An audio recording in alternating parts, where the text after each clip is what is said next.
Hello everyone, how are you? I'm here to give you the match results for night one of WrestleMania 2021, WrestleMania 37.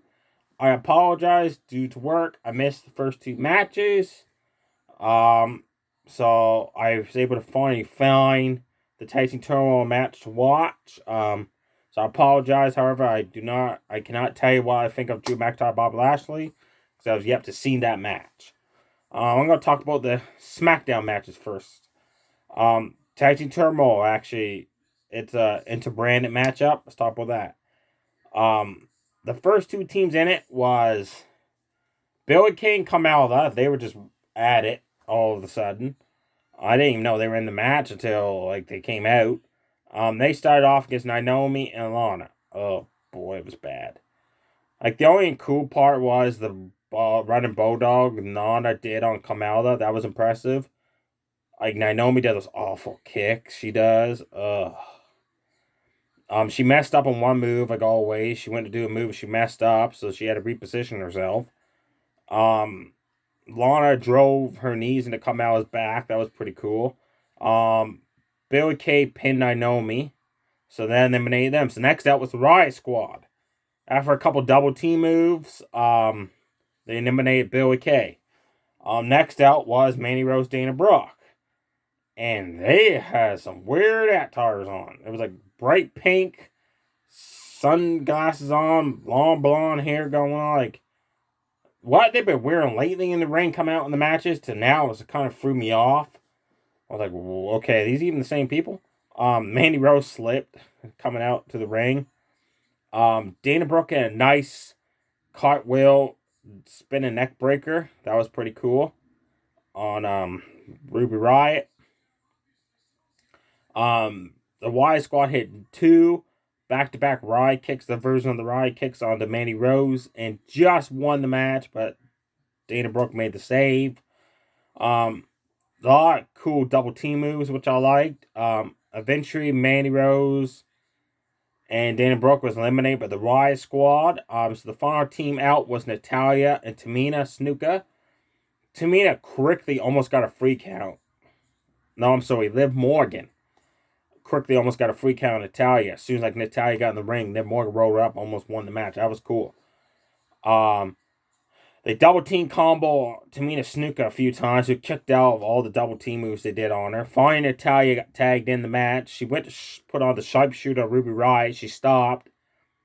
Ruby Riott just laid there, and then she tagged in Tamina, hit the top rope superfly splash for the 1-2-3. So there's your winners, Natalya and Tamina Snuka. I was not happy with that. I wanted to see the Y Squad go all the way. Well, I guess they didn't go all the way. They're the third team out, but you know what I mean. I was hoping for the Y Squad to win it. At least Dana Brooke and Mandy Rose. Anybody but Tamina. I'm happy Natalya won, but Tamina. So they're gonna go on to night two to face Shayna Baszler and Nia Jax. Um, I was hoping for the Y Squad to win it, folks. The tag team turmoil match, like I said, it was sloppy at first, but then it got picked up. Cesaro and Seth Rollins faced off, and this match to me was match of the night. What I've seen, these guys just went right at each other. As soon as that bell rung, Cesaro uppercut Seth Rollins. That was awesome. He tried going for the swing early on. Seth Rollins kept getting out of it or countering it. Seth Rollins hit the nice sling blade, and he hit the top rope suplex into the Falcon Arrow combo. That was picture perfect always. Cesaro kicked out. He hit the neutralizer on Seth Rollins, who just barely kicked out of that. Seth Rollins went for a move up with the top rope, and Cesaro almost drop kicked him almost right off the top rope. That was cool. Cesaro got Seth Rollins back into a corner and just unloaded uppercuts on him. Cesaro finally got the swing in after a bit, and then he applied right into the sharpshooter. Seth Rollins got out of it. Rollins hit a pedigree. I did not see that coming. Cesaro just kicked out. Back and forth action, folks. If you haven't seen this match, you got to see this match. It was awesome. Cesaro picked up the win with a neutralizer. So I'm happy Cesaro won. They're probably not going to do nothing with him now. Comment below if you think they're finally going to give Cesaro the push that he deserves. I actually like to see a rematch between these two beforehand. The last match SmackDown had on was Bianca Belair challenged Sasha Banks for the SmackDown Women's Championship. It was a good match. I enjoyed it. Just Bianca Belair had way too much offense. Like Sasha Banks could not hardly do anything. Like every time she started getting the ball going, Bianca Belair started kicking her butt. At one point, Bianca Belair held her up and walked her back into the ring. Like that was kind of overdoing it. She used to hear a few times. Once she whipped Sasha Banks into a clothesline, then once into the ring post. Sasha Banks started applying offense on Bianca, and again, like I said, Bianca will quickly get the offense back again, dominate the match. Sasha Banks used Bianca's hair and to get into the bank statement, but Bianca reached the ropes. Bianca Belair had a 450 splash. Sasha Banks got her knees up. Eventually, she did get the 450 splash on Sasha, who kicked out, and then Bianca Belair was like, "Oh my gosh, she kicked out. What am I gonna do?" Like you could tell her facial expression, like she overacted there.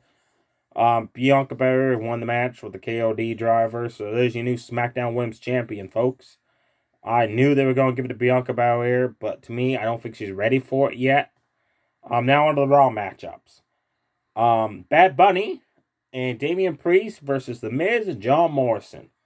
I was not looking forward to this match, but I gotta admit, it was good. I enjoyed it. I love the entrance Bad Bunny had with the 18-wheeler driving into the arena. That was cool. Like up on the road. Miz, Damian Priest started off, and Miz like, no, I want Bad Bunny. So Bad Bunny and Miz started off, and Bad Bunny surprised Miz with a bunch of wrestling moves. He did a nice spinning his scissors takedown on John Morrison. One point in the match, he dove off the top rope and knocked down both of the guys. They finally isolated Bad Bunny in the corner, and they started working on him. He finally made the tag to Damian Priest to clean house. Almost won the match with Falcon Arrow. Miz hit the Skull Crusher finale on Damian Priest, and just was this close to win the match, and Bad Bunny just made the save just in time. There's a guy in TNA wrestling known as Petey Williams. He does the Canadian Story, which everybody should know by now. It's this flipping power driver. Like, it's just amazing he does that. Well, Bad Bunny did that to the outside of the ring onto John Morrison, which took him out of the match, basically. Damian Priest, Bad Bunny picked up the win. Braun Strowman, Shane McMahon wrestled inside of a steel cage. This was a really good match. I enjoyed it. It was a lot better than I thought it was going to be. Before the match started, Elias Jax Riker through the crowd, because there's a lot of people in attendance tonight for the first time in a year, attacked Braun Strowman with steel chairs. They double teamed him with the chairs, kept working on his back and mostly on his leg. So Braun Strowman was limping inside the cage. Shane McMahon used steel chair to keep working on the leg, and he kept ducking Braun Strowman's punches and moves, and he kept doing those punches, which I like him doing. That was cool. He did coast to coast, which was awesome, like he always does it. At one point, however, on top of the cage, there was like buckets or something on top of it. I guess they just left him there when they built the cage. He grabbed a hold of a toolbox and just smoked Braun Strowman with that right in the face. And Braun Strowman went crashing down onto the ring mat. Shane McMahon was escaping the cage. Braun Strowman ripped the cage wall open, pulled Shane McMahon back in, and tossed him over the top of the cage onto the ring. Then he climbed down, hit the running power slam on Shane McMahon to get the 1-2-3. So there's your winner of that match. Raw also had for the Raw Tag Team titles. AJ Styles and Omos, his in-ring debut, by the way, took on the New Day. Kofi Kingston and Xavier Woods. I really loved the colors, the New Day helmets, kind of like a metallic red jackets, outfits, or a candy red they call it. It was just amazing, the outfits last night. It started off with AJ Styles, Kofi Kingston. Kofi caught AJ coming with a drop kick. That was awesome. Kofi at one point did a springboard backsplash right onto AJ Styles' back. Then he quickly tagged in Xavier Woods, who did a springboard elbow drop, and Styles just kicked out of that combo. They worked on AJ in the corner, kept him from tagging in almost, and they just dominated AJ. for almost all the match. Like, they had AJ's number. Finally, AJ Styles tagged in almost. He got in the ring. And he did a couple. Just stood there. They ran into him. He threw him across the ring a couple times. He delivered a backbreaker to both of them. Then he double-hand chokeslammed Kofi Kingston for the 1-2-3. So you have new Raw Tag Team Champions and AJ Styles almost. I want to see more from Almost.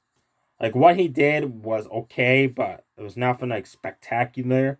I want to see him do a lot more. Hopefully he does a lot more. So there you have it. If you haven't seen WrestleMania Night 1, folks, you got to check out Cesaro versus Seth Rollins, the steel cage match between Shane McMahon, Braun Strowman. The Raw Take the Time match was good. And I got to admit, the tag match of Bad Bunny and Damian Priest because Ms. Morrison was good as well. The tag team turmoil was okay. Same as Sasha Banks, Bianca Belair. And I apologize. I have yet to see Bob Lashley versus Drew McIntyre. Stay safe, everybody. Too sweet. Bye.